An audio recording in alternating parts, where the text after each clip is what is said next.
అందరికీ నమస్కారం అన్న. అయితే మనం వెనక సీరు పెట్టిన పత్తి గింజలు అనేది రూపాయల ఆటన మందం మొలిచినాయి అన్న. అయితే చాలా వరకు అయితే పోయినాయి. పెట్టిన కాంచి వర్షం లేక గింజకు సరిపడా పదును లేక సగం అయితే పోయినాయి. అయితే ఈరోజు మేము సాగు గింజలు పెడుతున్నాం. ఈ సాగు గింజలు పెట్టేటప్పుడు రైతన్నలు పొరపాటు అయితే చేస్తుంటారు.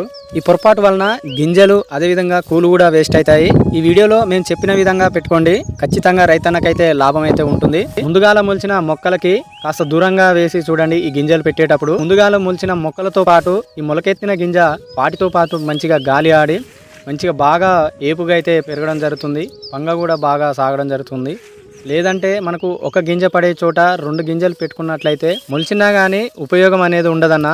ఎందుకంటే మనకు ముందుగాల మొలిచిన మొక్క దగ్గరగా పెట్టుకున్నట్లయితే ఇప్పుడు పెట్టిన గింజ మొలకెత్తినప్పుడు అది గాలి సరిగా ఆడక ఆ చెట్టు నీడకే ఎదగలేక కాపు అనేది సరిగా కాయదు. ఇది నిజమైతే వీడియోకి లైక్ చేయండి. జై జవాన్ జై కిసాన్.